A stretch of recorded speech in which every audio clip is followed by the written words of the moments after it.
Welcome. This is our second video on our series on the real business cycle model, part of our first module in our macroeconomics class.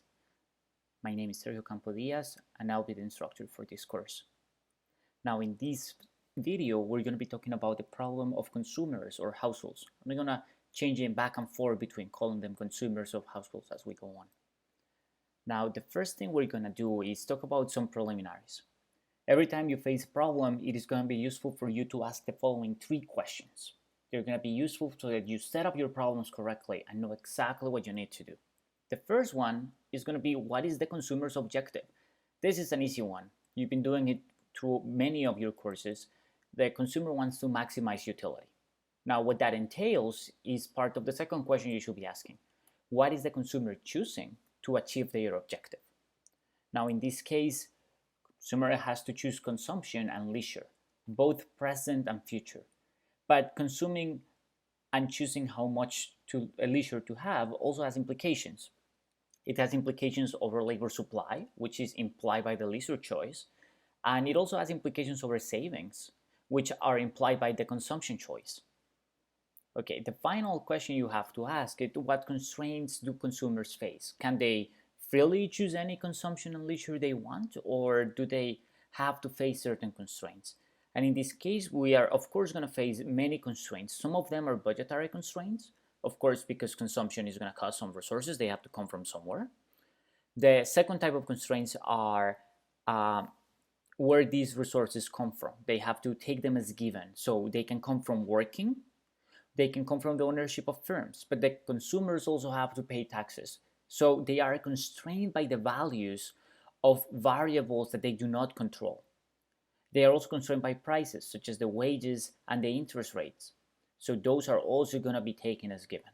Okay, so the constraints that the consumer faces is not only just literally the budget constraint, but also the value of variables that are taken as given by the consumer. Now, what we want to get out of the household problem or the consumer's problem, it's going to be the properties of the labor supply and the properties of consumption demand.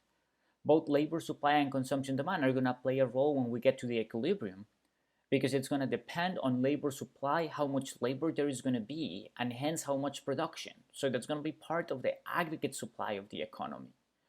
And consumption is part of the aggregate demand of the economy. We'll get to that in future videos. Now, let's talk about the household problem. As we were going over in the previous slide, the first part is going to be the objective. We want to maximize the present discounted value of utility. This is going to be utility through the whole lifetime. So we're going to have utility that depends on consumption and leisure today, utility that depends on consumption and leisure tomorrow. We have to add them, but we're going to use beta. Beta is going to be the discount factor, which is measuring present utils per every unit of future utils. So beta is going to be allowing us to transform future utility into the equivalent present utility.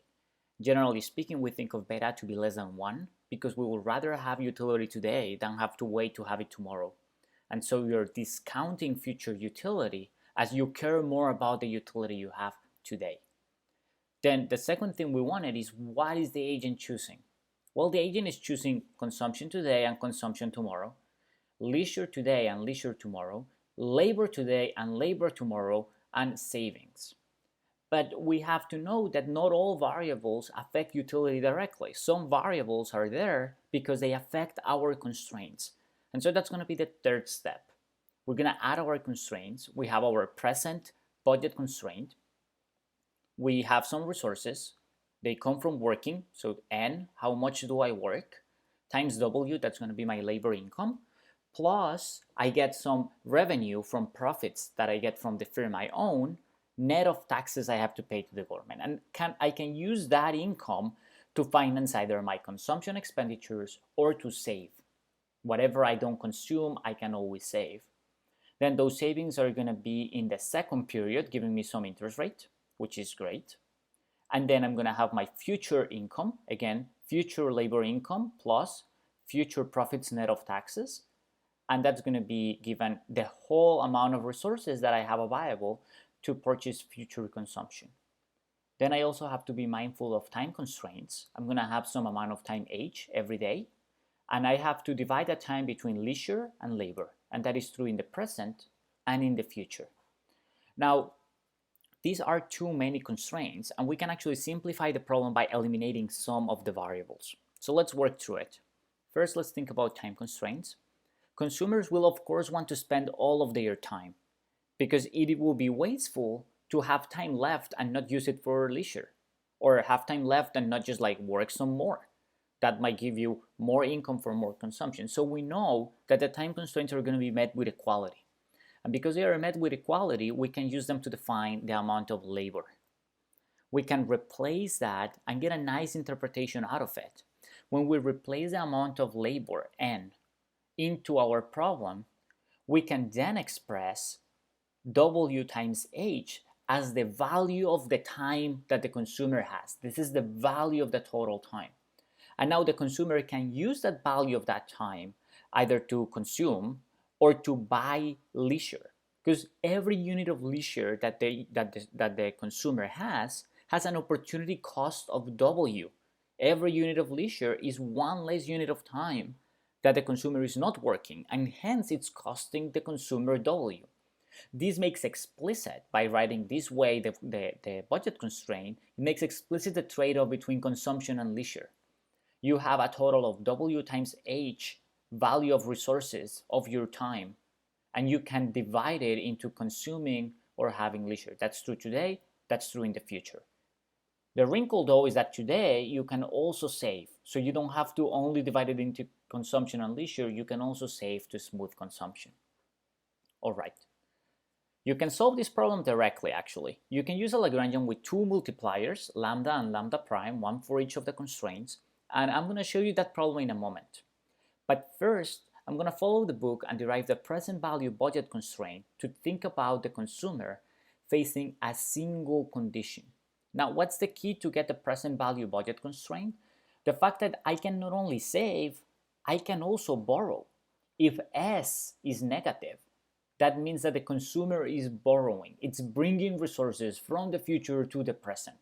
As long as the agent can freely move resources from the future to the present, then the consumer is not constrained by when the income is realized, because it can always shuffle resources back and forth.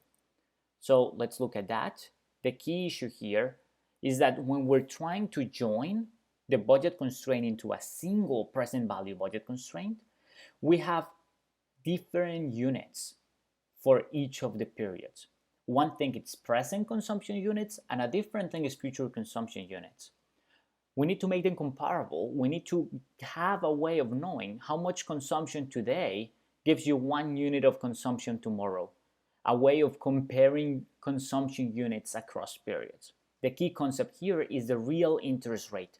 That is exactly what we need, because R is already taking savings, which are in present units, and adding them to future income. So we know which units 1 plus R has. 1 plus R gives the relative price of present consumption in terms of future consumption. And because of that, 1 over 1 plus R gives the relative price of future consumption in terms of present consumption.